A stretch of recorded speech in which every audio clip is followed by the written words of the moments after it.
আমি এখন একটা ব্যাপার বুঝতে পেরেছি, সেটা হচ্ছে যে আমার কাজ হচ্ছে স্পেকটেট করা, অবজার্ভ করা লোকজনকে। আমার কাজ গল্প তৈরি করা। আমি নিজে কোনো গল্পের মধ্যে গিয়ে পড়ি না আর কি। সত্যি সত্যি পড়ো না? তুমি কি চোখের ভাষা পড়তে পারো? বাবা, না না, সেই ক্ষমতা তাহলে চোখ ভগবান থেকে আমায় পড়ে নাও, দেয়নি। নইলে আমি তোমাকে বলবো কেন? আমি যদি সত্যি বলি তাহলেই বা কেন বলবো, মিথ্যে বলি তাহলেই বা কেন বলবো? আমাকে কেন বলবে? আমাকে নয় নাই বললে, নিজের পাঠকদের বলো। না, পাঠকদের তো মানে পাঠকদের জন্য লেখা আছে, আবার এই সবের কি প্রয়োজন ছিল? মানুষ জানতে চায় তো। না, খুব একটা কেউ জানতে চায় না। প্রচুর মেল আসে, প্রচুর চিঠি এখনো আসে। চিঠি তো আর আসে না, মানে চিঠির আর নেই। যেটা আসে সেটা ফেসবুকে, ইনস্টাগ্রামে, এই সমস্ত জায়গায় মেসেজ আসে, এই সমস্ত আসে। কিন্তু এখন বেশিরভাগ যেটা আসে সেটা হচ্ছে, দাদা আমার বিয়ের ন্যারেশনটা করে দেবে, একটু প্রি ওয়েডিং শ্যুট আছে, একটু স্ক্রিপ্টটা লিখে দেবে, এই সমস্ত বেশি আসে এখন। এই রে! হ্যাঁ, তুমি যতটা যতটা আমার জীবন রঙিন ভাবছো ততটা আমার জীবন নয়। মানে তুমি কালো পোশাক পরে বোঝাতে চেষ্টা করছো জীবন একদম রঙিন নয়?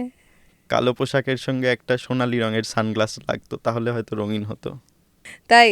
হুম, সত্যি তাই তো? ঠিক। টপিকটা থেকে বেরিয়ে যাবো বলছো? তুমি থাকতে পারো, আমার কোনো আপত্তি নেই। মানে তুমি বলবে না, থেকে সময় নষ্ট করা হবে? আমি তো বললাম যে আমি এখন দেখি, বুঝি, জানি, কিন্তু নিজে কোনো এই সমস্ত বিষয়ের মধ্যে গিয়ে পড়ি না, দূরে থাকি ওখান থেকে। তুমি মাঝে একটা কথা বললে যেটা এখনো মানে আমার মাথায় ঘুরছে, সেটা হচ্ছে তুমি সম্পর্ক থেকে বেরিয়ে যাওয়া কখনো কখনো আটকাও না। হুম, তো হুম। এটা নিজের জীবনে সত্যি হয়েছে? প্রচুরবার। আহ, হয়তো আটকালে আমি জানি আমার জীবন অন্যরকম হতো।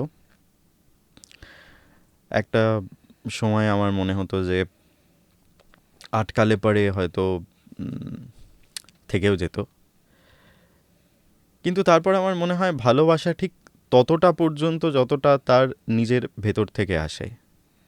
কোনো, আমরা কথার ক্ষেত্রে অনেক সময় ব্যবহার করি কমিটমেন্ট, দায়বদ্ধতা, লয়ালিটি, সব কিছু আছে, সব কিছু প্রচণ্ড রকমের ভ্যালিড। কিন্তু আমি খুব পার্সোনালি মনে করি যে মানুষ স্বতঃস্ফূর্তভাবে যতটা থাকতে চায় ততটুকুনিই তার থাকা। তার বাইরে গিয়ে কেউ যদি থেকেও যায়, সেটা তার থাকা নয়, সেটা তার দায়বদ্ধতা। সে তাকে থাকতে হবে বলে থাকছে।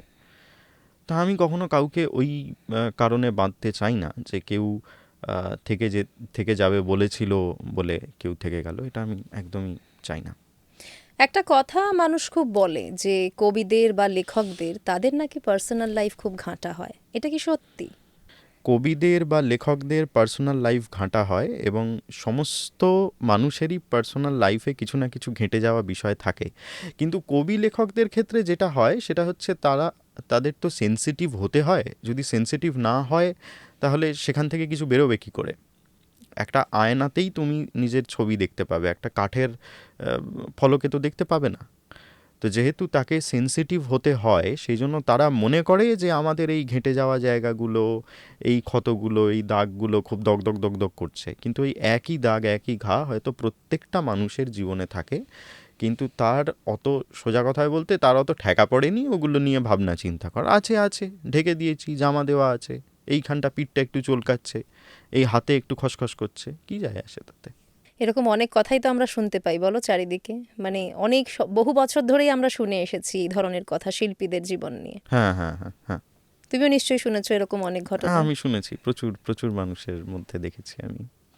এই যে ধরো সম্পর্ক নিয়ে আমরা কথা বলি, আমাদের এখানে অনুত্তমাদি এসেছিলেন, তো অনুত্তমাদি বলছিলেন যে এই যে সম্পর্কে তুমি যে কথাটা বললে, যে জোর করে কোনো সম্পর্ককে ধরে রেখে কোনো লাভ কিন্তু আলটিমেটলি হুম, নেই। হুম, কেননা তারপরে যেটা থেকে যায় সেটার মধ্যে কিন্তু আর ভালোবাসা থাকে না।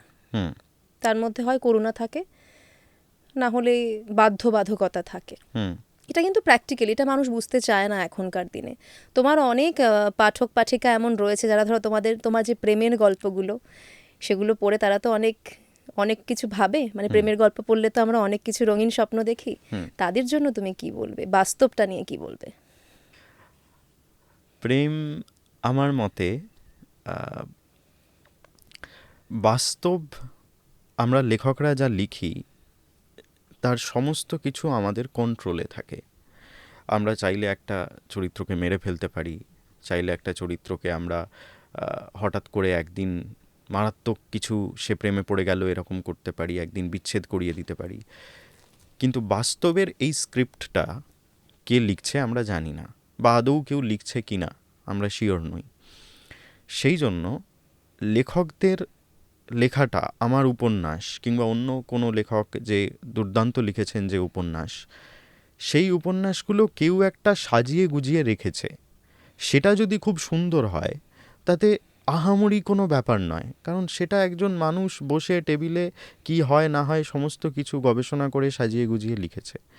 কিন্তু বাস্তবের যে প্রেম রাস্তাঘাটে হয়তো আমি যেতে যেতে দেখছি যে একটি ছেলে একটি মেয়ে, তার হয়তো কুচিটা সরে গেছে, সে কুচিটা গুটিয়ে দিচ্ছে, বা একজন অনেক বয়স্ক একজন মানুষ 60-65 বছর বয়স, মহিলা মেট্রো থেকে বেরোতে পারছেন না, হয়তো স্ত্রীর হাত ধরে যে নামাচ্ছেন, সেইটার মধ্যে না তার যে স্ক্রিপ্টটা সেটা কেউ লিখছে না, সেটা তারাই লিখছেন, ওই বৃদ্ধ এবং বৃদ্ধা এই দুজন লিখছেন। এবং এইখানেই এই ব্যাপারটা সৌন্দর্য।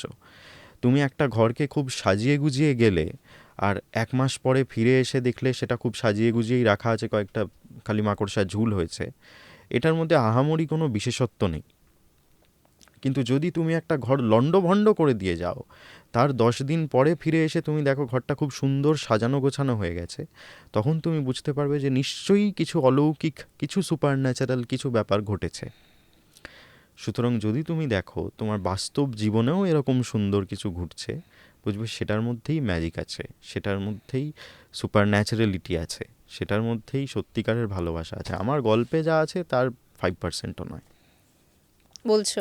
সত্যি আমি খুব অনেস্টলি এটা বিশ্বাস করি যে এনি গিভেন ডে একটা গল্পের থেকে, উপন্যাসের থেকে আমাদের বাস্তবের প্রেম অনেক বেশি সুন্দর, অনেক বেশি কি বলবো, মানুষকে আশ্রয়ে খুঁজে দেয় সেই প্রেম।